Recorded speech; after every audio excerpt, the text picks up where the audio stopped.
I think with consumer apps specifically, you really have to focus on amassing to the mass. And the mass, unfortunately, are majority non crypto. And so we're trying to work backwards in our strategy to incorporate Web3 versus I think a lot of apps previously have really been focused, and that's in our idea and our eyes, not really the selling factor for people to use it.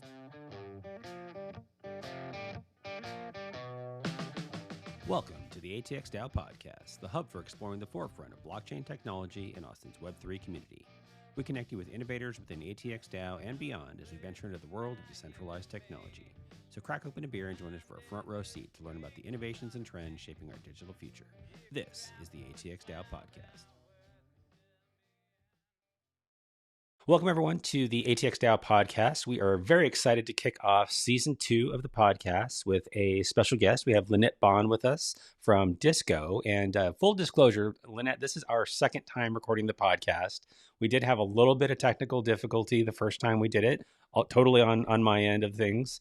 But we're excited to have you back here to talk about DISGO and what you have going on. So welcome to the show, Lynette. Thanks again, Luke. Second time's the charm, hopefully, and not third.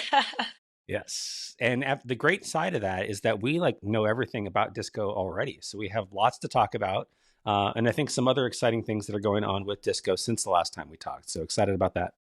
Yeah, absolutely. Happy to talk about the updates and stuff. But yeah, maybe it'll be fun to release just us mouthing words, but I'm just Yes, kidding. for sure. Yeah. Yeah. So listeners, so the first time we did it, so we were recording video in season 1, and somehow when we did the recording, we did it in person, and so we have a great video of us talking, but no audio of us talking. So unfortunately, all of the alpha that Lynette dropped, we didn't want to lose it, so we're coming back and doing it today. Awesome. So Lynette, let's just go ahead and start off by talking a little bit about you, some of your background, kind of how you got into the Web3 space, and then we can kind of take it from there. Yeah, I got into Web3 back in 2015. I was a sophomore in college, and I made friends with these group of guys in the suite of my dorm down the hall. And one of them, he was telling us about how he was mining Bitcoin at the time. His family lived in New York City, so their apartments basically allowed him to mine Bitcoin while sharing the energy cost across all the tenants, which was really smart and awesome. And I was like, what is that? And we, started to learn more about it. At the time, we were starting to try to trade with it.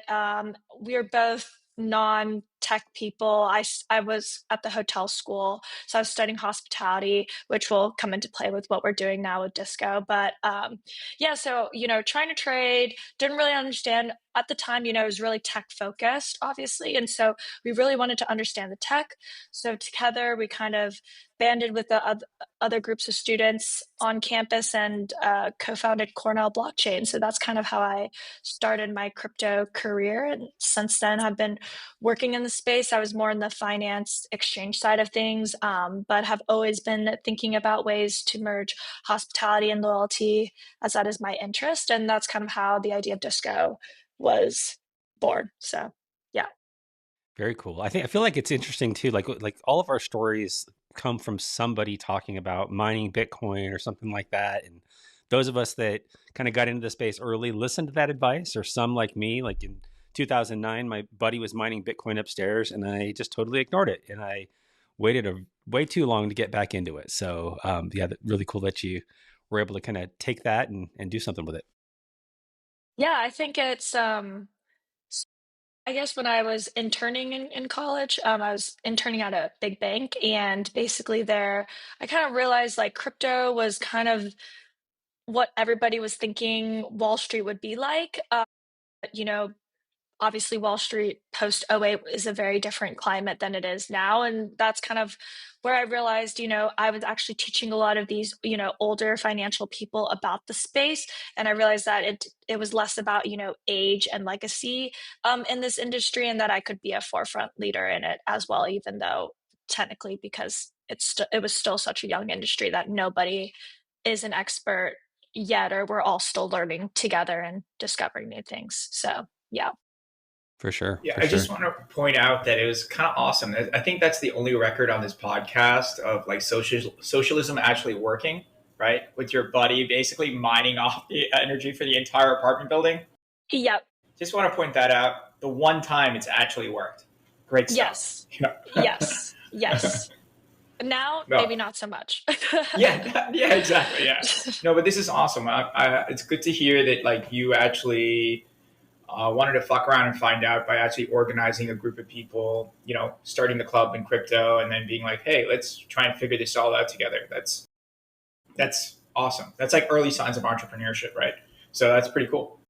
Yeah, yeah. And, honestly, lo and behold, was really lucky because Cornell, obviously, we had Professor Emin Gunsier, IC3, and really talented distributed systems courses there. And professors and I didn't even know that Vitalik Buterin would literally come onto campus and teach like Solidity coding courses or boot camp. And so it'd be like an ETH boot camp that they'd host over the summers. And so honestly, it really made sense that, there was a PhD group, which is IC3, but there was no undergrad kind of group. And so it just kind of was, I was really lucky to be at the university that I was in. I think we got a lot of resources based off of that. And obviously now there's a lot of universities with a lot of blockchain clubs and we all try to work together and things like that. But I think it really helped make things easier, just to be transparent. So Yeah. No, I mean, you were at an exciting place at an exciting time. So I think lots of cool stuff got to come out of that. And like you mentioned, I mean, pretty much Ava Labs, I think, got incubated out of Cornell, right? Like, so Emin was there, yep, Kevin was there, like it's yep, all of that. So really cool. yep, exactly. Awesome. So let's talk a little bit more about Disco. So let's maybe just start with what Disco is, and then we can kind of go from there into how you kind of put together some of these different pieces from your background to make this happen. But just for folks that are not familiar with Disco yet, let's start with just kind of what it is and how do people use it. Yeah, absolutely. So Disco is trying to tackle two issues. One on the restaurant side, which is essentially spinning up loyalty programs, super costly. Also, restaurant owners don't really want to waste their time figuring out a dev team, things like that. But secondly, having a loyalty program is super important for them on their side. All the data shows that having retention and rewarding people to come back does drive revenue growth on their end. But in addition, when I was working in the restaurant industry space, you always hear about how word of mouth is the most important form of marketing, where you must treat every guest with the best experience in hopes that they share it with their friends. And so that part to me, I was like, why are we hoping? Why has nobody been able to track this with, we're in a day and age where data is prevalent everywhere, yet that's still unknown. And so that's where Disco is trying to tackle in the restaurant industry is we're trying to, incentivize users and reward these users for being champions of their favorite establishments. And then on the user side, yes, for, telling your friends and bringing them in, you're going to get rewarded for that.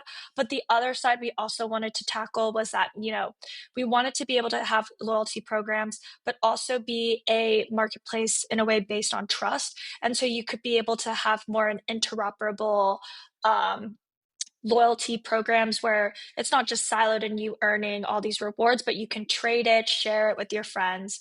And that's kind of the end goal for Disco on the user side is that, and that kind of helps facilitate the word of mouth. Plus also, instead of going to Yelp, coming and getting recommendations from your friends and facilitate on people that you actually trust. So that's the big picture of what Disco is trying to achieve.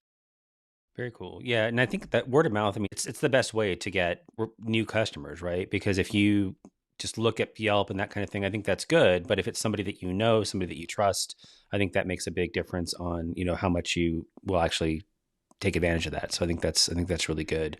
Just to add there is that also, I know that influencer marketing in the recent years has become really big, but I think now it's starting to shift towards, that macro influencing isn't doing it anymore. Now you just see these paid advertising and things like that. And you don't, the trust is lost there. So I think, if you're friends, I've been to a place where an influencer said, you have to go check out this new spot. I went, I didn't like it at all.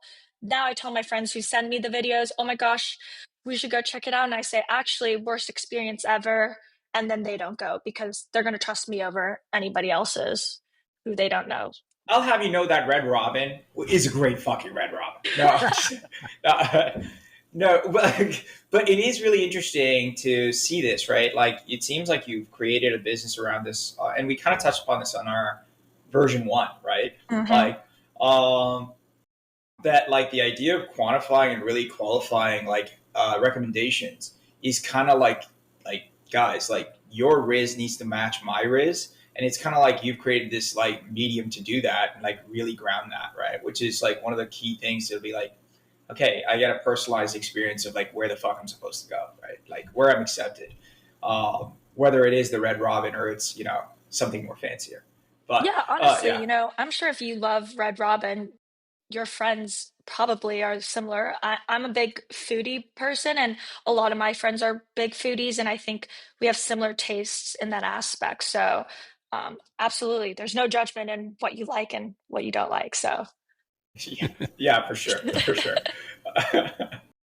Very cool. So let's talk a little bit about how you came up with the idea in the first place. 'Cause I think it's a really interesting story of how this all came about and how you ended up finding this solution to a problem that's out there. yeah, I guess it's a long-winded story. I'm going to try to condense it as quickly as possible. Essentially, you know, obviously, in my time in college during 2017, saw a lot of loyalty programs with coins and tokens being launched. At the time, it was ICO, so you know, a lot of new token generations and them trying to build loyalty programs off of that.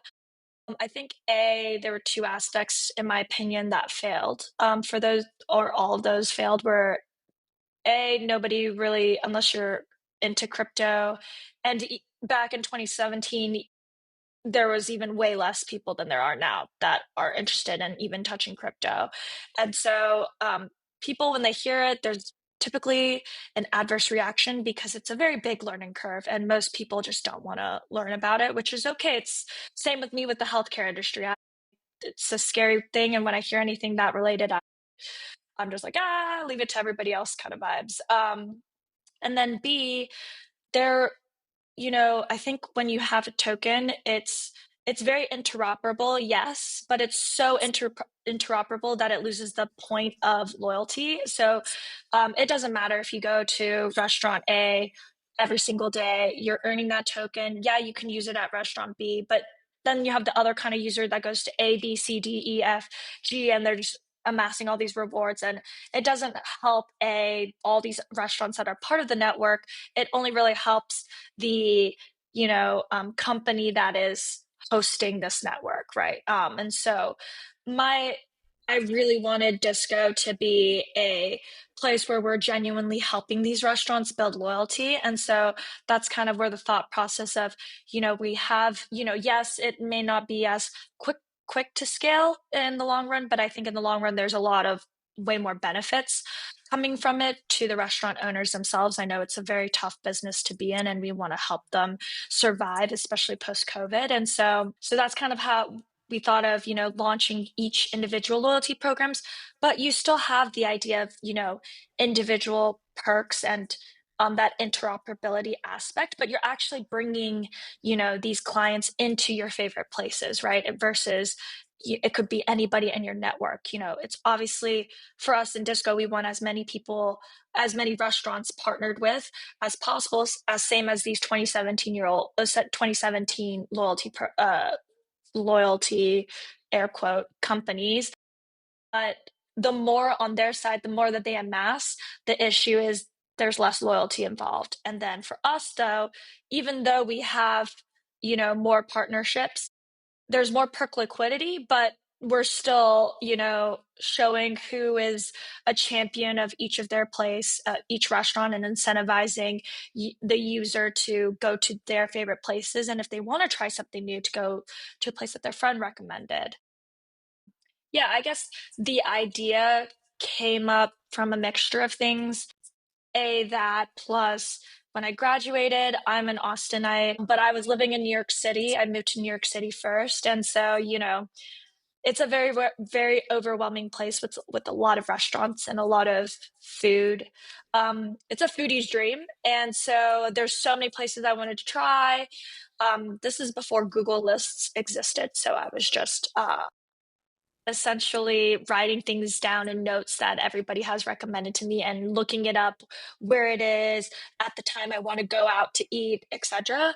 And so I taught myself how to code to kind of build an app where you could, follow just your favorite lists of your friends. And then if you went to that place and pinned it on your list too, it notified them as like a cute little, oh, Lynette also loves your favorite Italian place and pinned it to her map. So that was the start of the social aspect thing. And then obviously when NFTs came alive in 2020, I was thinking about ways to kind of utilize that. I like the fact that it offers interoperability without, necessarily losing its individuality of it. And so I think with those two kind of tech/ideas merging together, that's kind of how DISGO was born.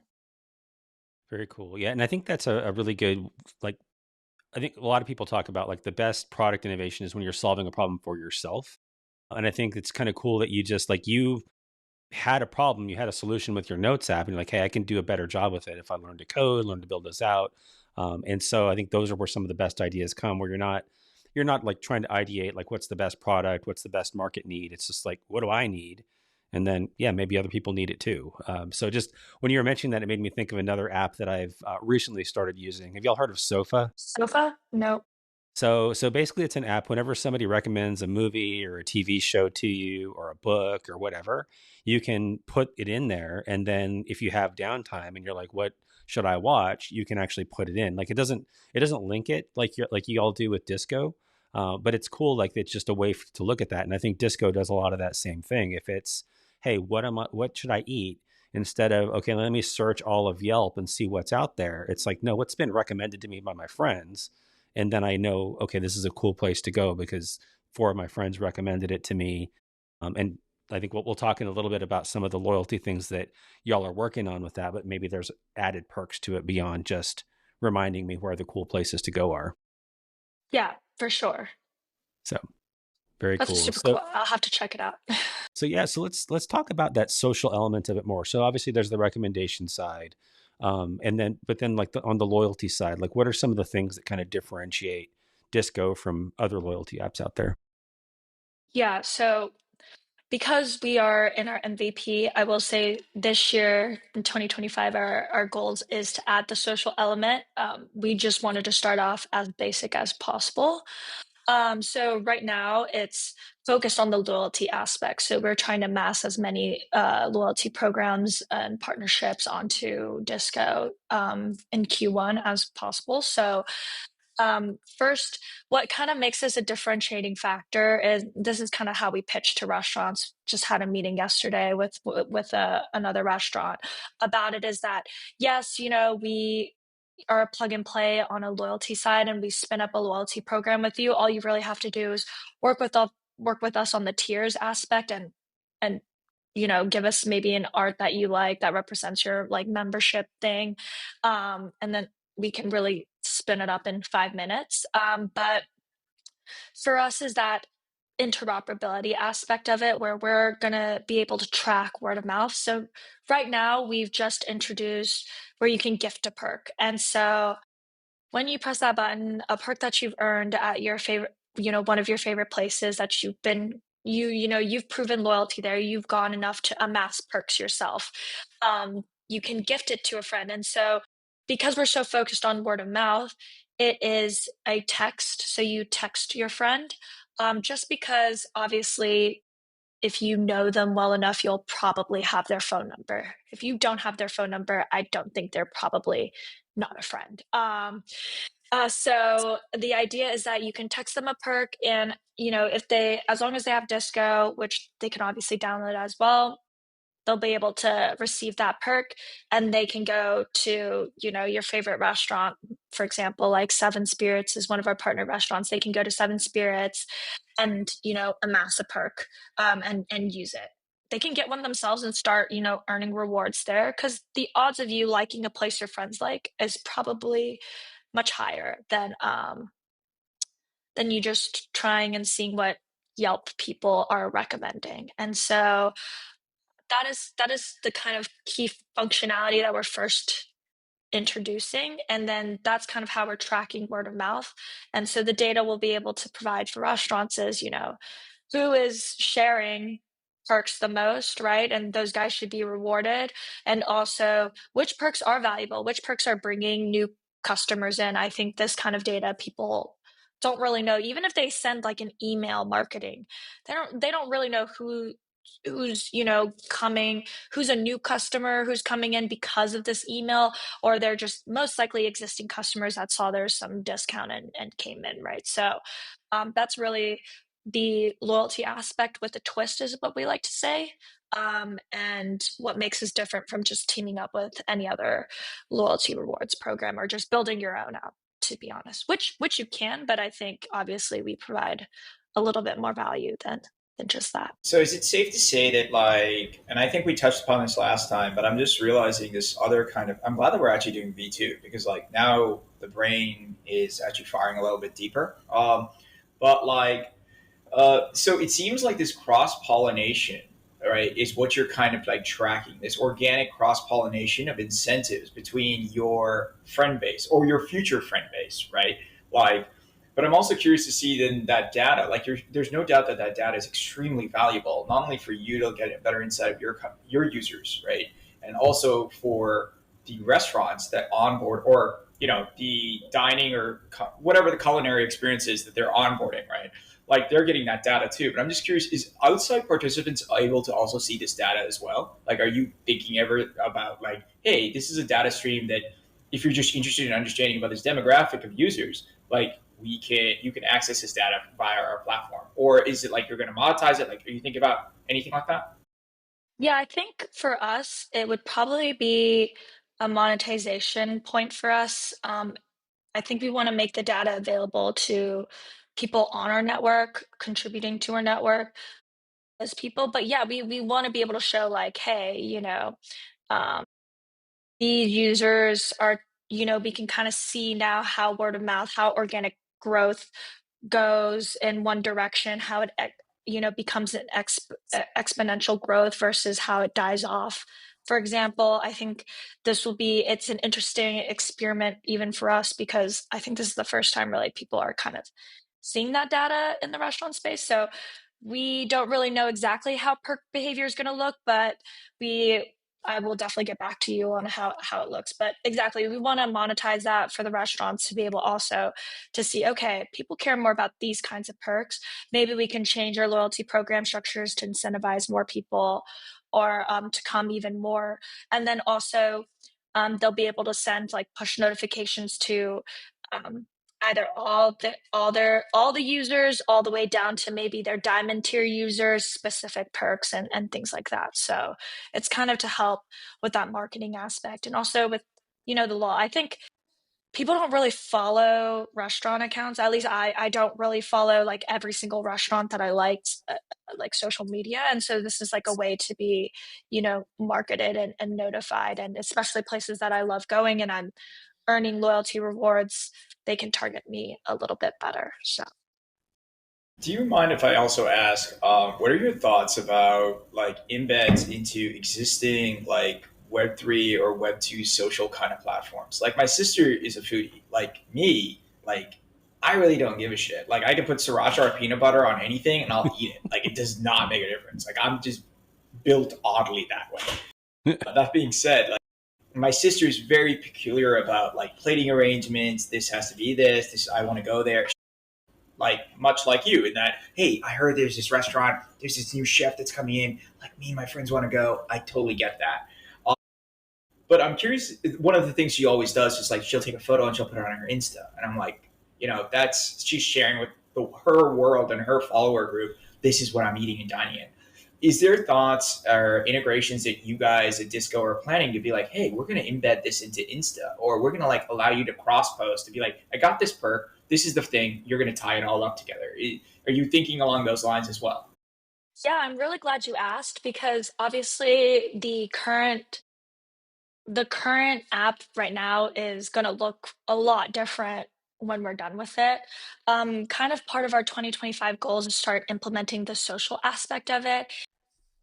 Our I had built out this vision app in the beginning, and that's kind of how we worked backwards to get the MVP, to get the most, logical steps first and slowly introduce all these. But essentially, the big vision UI of what DISGO looked like was kind of similar to that, where you had, and this is actually kind of the app that I had built, taught myself how to code and built, where I could track my friends' places. Where, and how stories, I really hated how stories would disappear after 24 hours. So I'd literally have to be like, open, let me make a note in my notes app now, and then hope for the best for I remember to Terrible open UX it. flow. Yeah, Yes. exactly. Terrible. Or take a screenshot or something.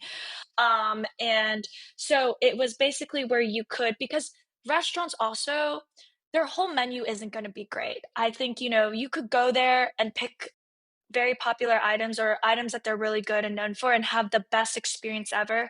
Or you could go to a place and the same place and pick maybe their worst selling item that they've realized they need to get rid of and change, and have the worst experience and never come back. And so I think the idea also is, because your friends probably have similar tastes, like your sister's friends probably, and, people I would probably love to like see where your sister's dining, etc.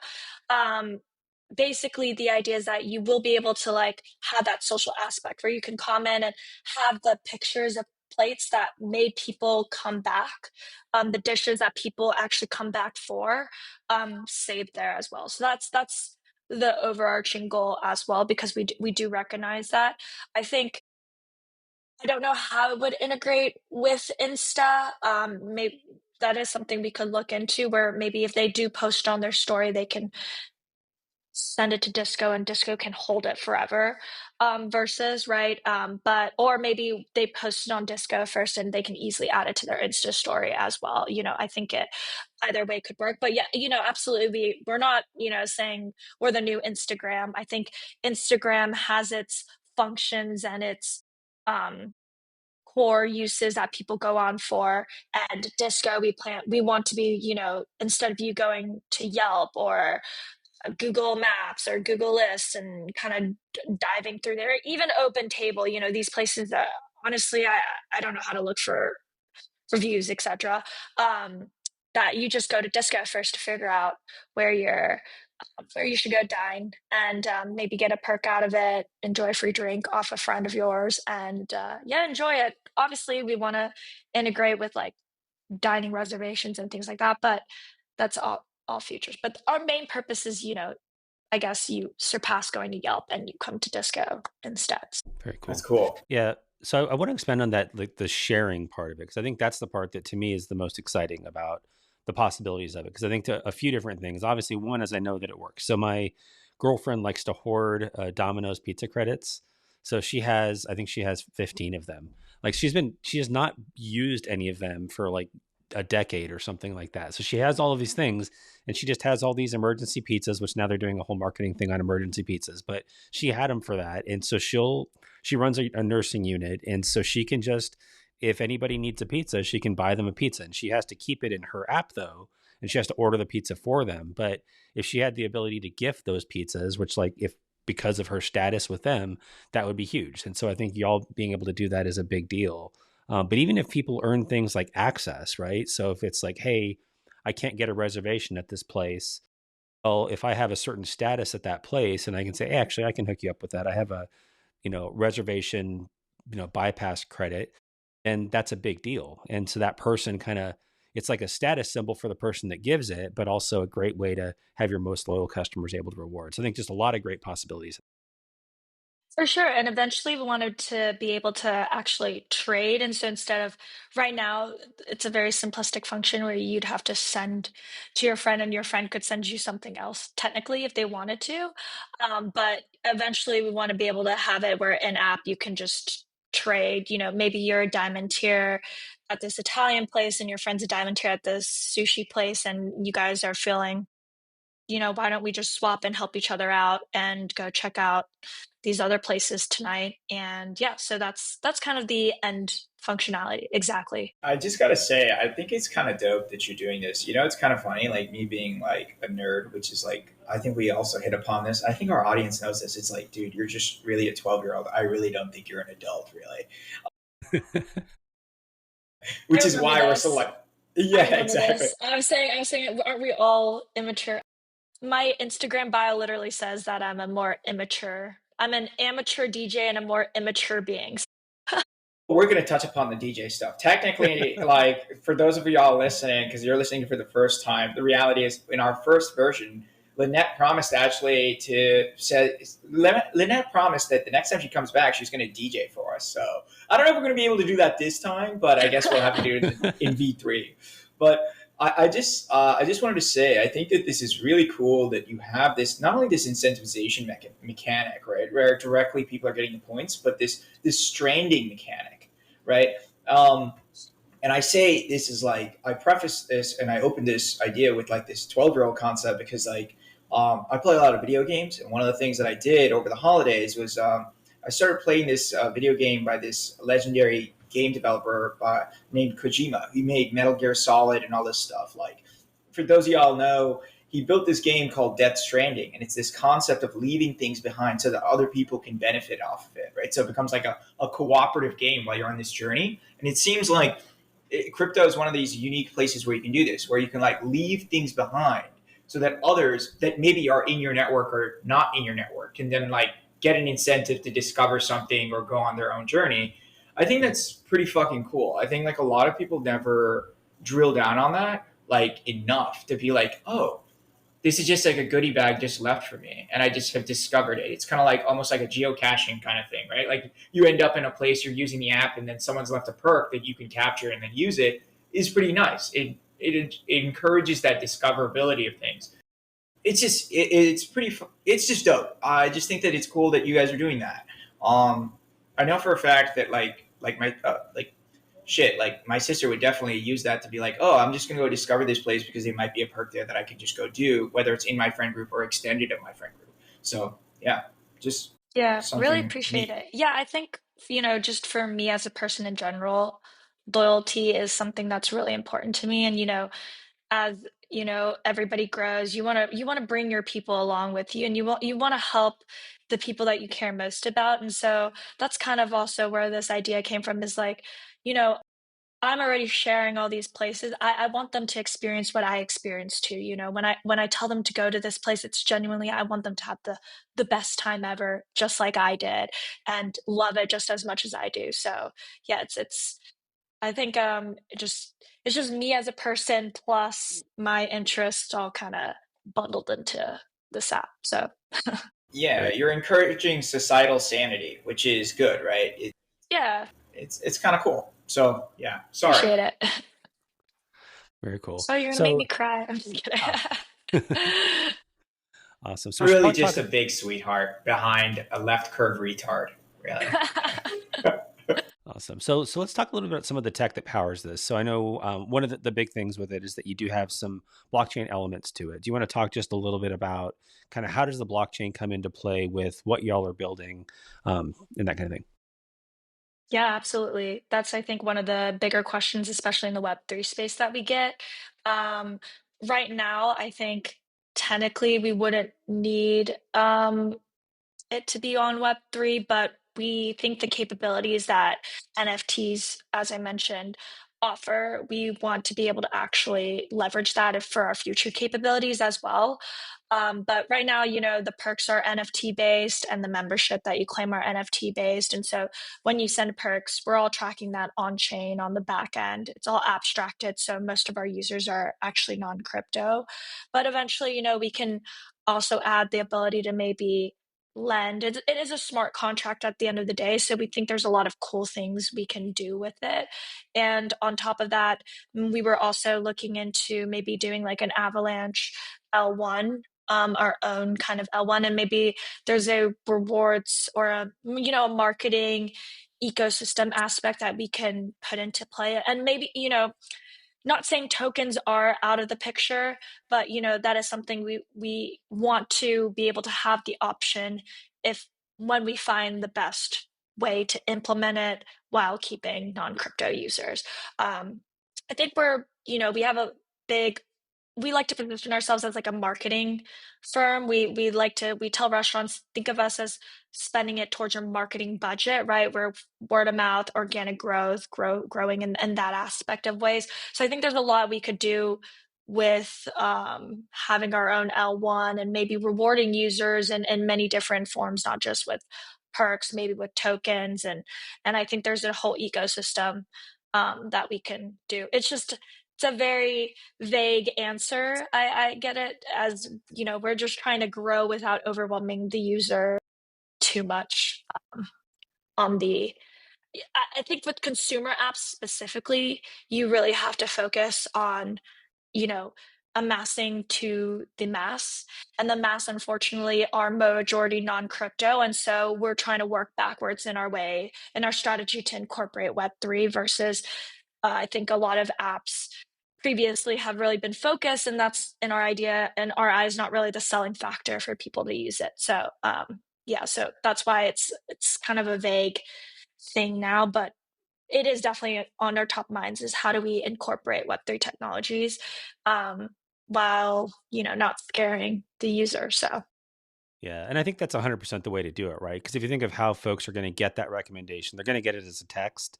And so, or they're going to be at the restaurant where they're talking about it. And am I really going to write down a 12 or 24 word seed phrase on the napkin at the restaurant? I'm not going to do that.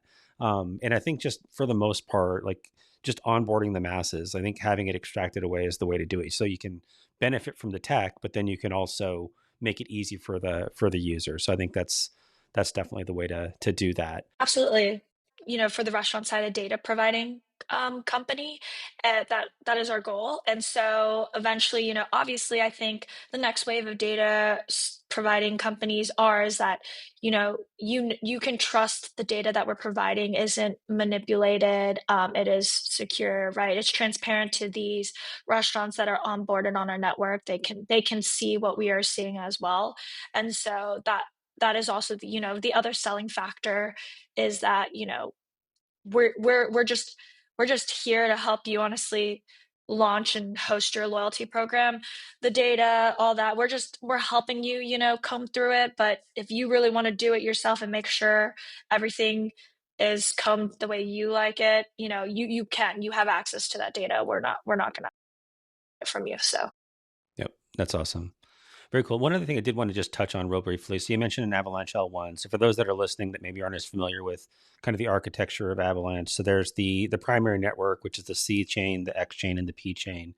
But then also as a part of Avalanche's new Avalanche 9000 release, it's very easy to start your own Avalanche L1. So benefits of that is it's interoperable with all the other chains on Avalanche, but then also you have the ability to create your own rules. You can use your own virtual machine, any of those kinds of things, and you don't have to worry about, hey, if there's a big NFT mint or something going on, it doesn't disrupt anything going on with your chain. So I think it's exciting that y'all are exploring doing that, and I think it makes a lot of sense.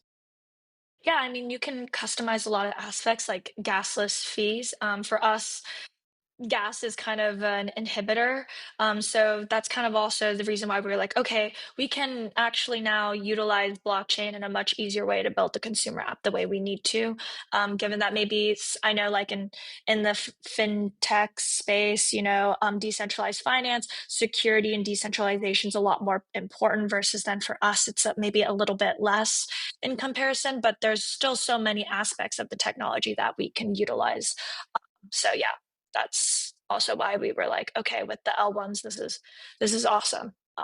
Yeah. Yeah, most definitely. I'll tell you from our personal experience, having been in DeFi and now doing something more around consumer and MemeFi stuff. Like, I just think it's like, like you did with the MVP, right? Like, you had this idea of what it is, and you're like, I need to go to the most basic things and check off those boxes before I come to this integration, like coordinated platform for data plus incentives tracking, and then embeds and all this stuff, right?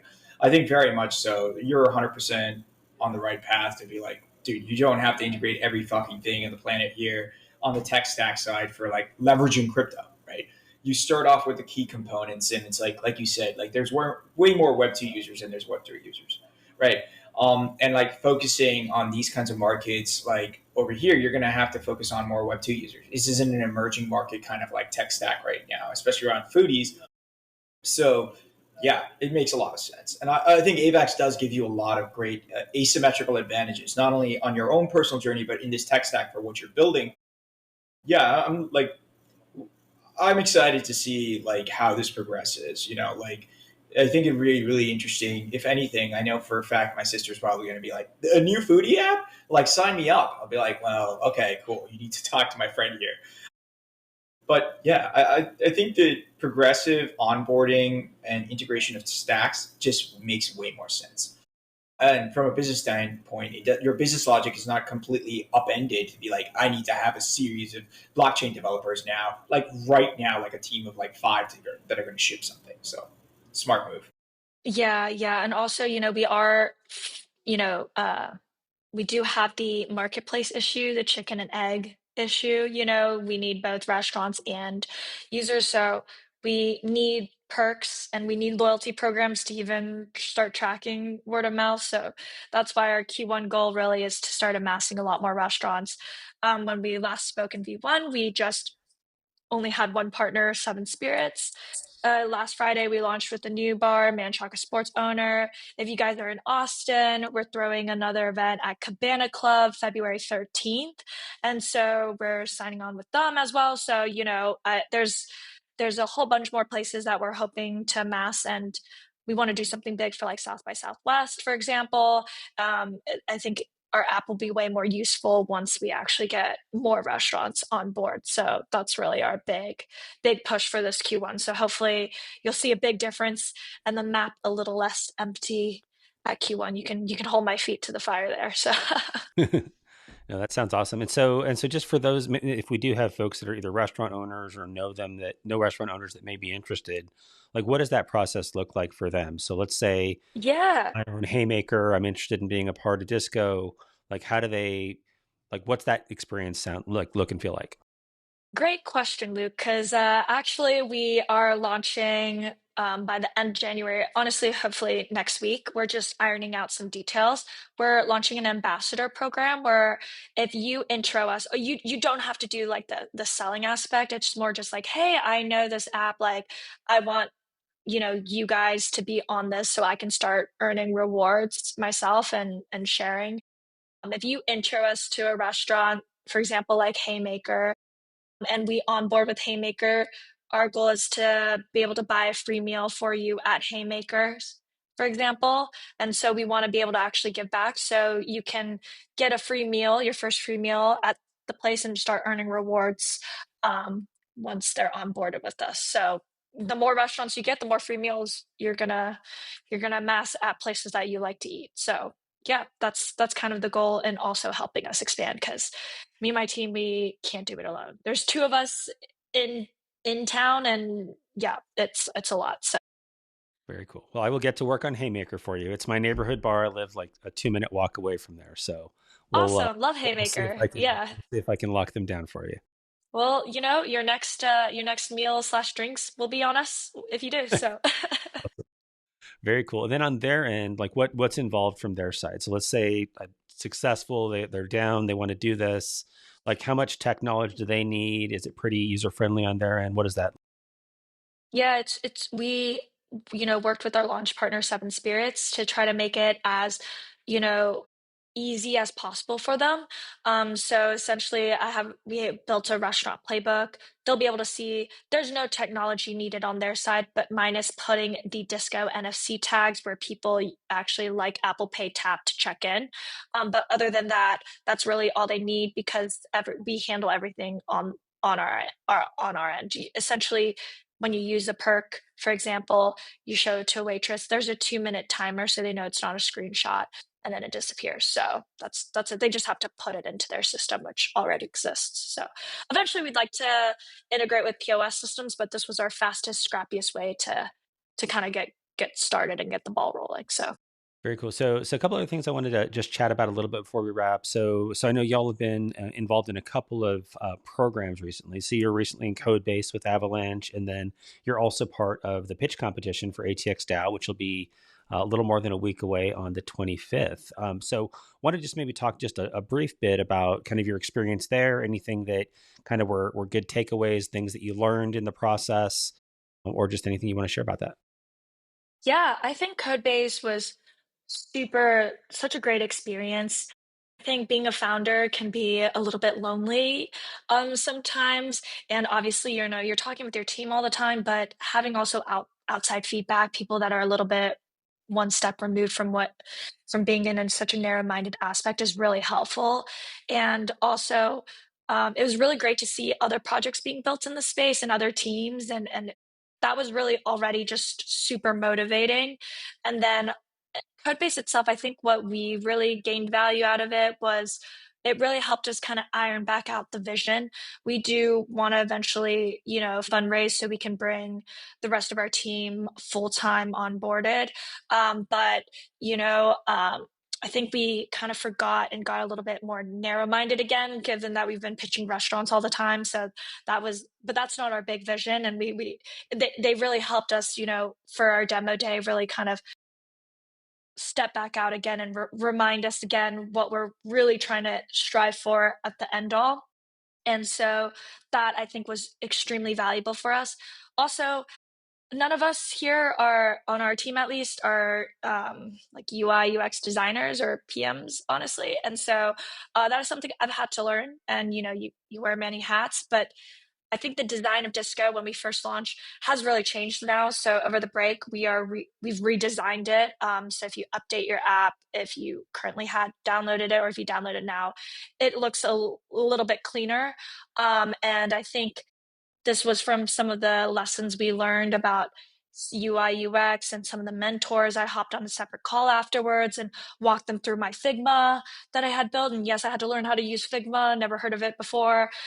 So essentially, I think there's a lot of valuable things that Codebase really helped us in doing and kind of set us up for success. Obviously, what we're building is a little bit out of their range in terms of like specific go-to-market strategies, like specific restaurants in the Austin space, but I think they really kind of help lay out the plan.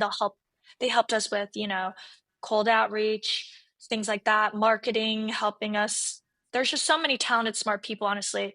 They've really kind of helped us learn more and figure it out and kind of work together in that aspect. So that I am very grateful that we went through and got accepted into the process. Yeah, I'm excited for this pitch competition. You just like to put ourselves out there. Why not? Yeah.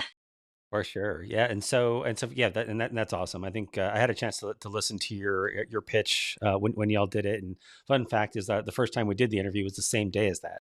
So Yes. we got to chat about that. So she had a busy day that day, but Yes. yeah, so really excited about having y'all in the pitch competition as well. And listeners, I think we talked about pitch competition in previous episodes, but if you want to come meet Lynette, kind of hear a little bit more about them, what they're doing with Disco and some of the other projects. That's going to be on January 25th, which will be the Saturday after this episode comes out. So you still have time to check that out. Yep. Me and another co-founder, Nicole, she and I are both here in Austin. She'll be there as well. So, two female co-founders here, just leading the space. So yeah, feel free if you guys want to come, say hi, provide feedback. We're always open ears for that. So yeah. For sure. Very cool. Well, Lynette, so before we wrap up, if you want to just kind of share a little bit about how folks can either follow you personally, get connected with Disco, anything like that. Yeah, my personal Instagram is Lynette Ban _. And then my all disco socials are the disco, because when you add the at sign, it's at the disco, haha. And then disco, DISGO, it's discover and go meshed together. And so, yeah, we throw venue takeovers. So, it is encouraged to be following our socials because we'll be announcing a lot of these venue takeovers like the February 13th one and the South by Southwest one via that way. And also download our app in the App Store. We are only available with Apple at the moment, but Android will be coming soon. Yeah, that is basically it. I DJ at some of the events. I'll just self-plug there. But other than that, yeah, it's a good time. It's fun. You get to meet new people. And yeah, you get to try DISGO and check in and earn a perk usually. So Awesome. Yeah, I know. I'm for one stoked about the pitch competition day. And yeah, when you're at Cabana House, I expect you to be DJ. we'll be DJing at the Cabana Club. Yes. So if you do want to come see me, February 13th, I will be there Awesome. playing it. Very cool. Well, Lynette, thanks again for joining us on the pod. Really excited about what y'all are building and looking forward to hanging out next Saturday at the pitch competition. Likewise, I'm excited to see you guys again in person, and you guys could rehear our pitch again. Awesome. Thanks, Lynette. And thanks, guys.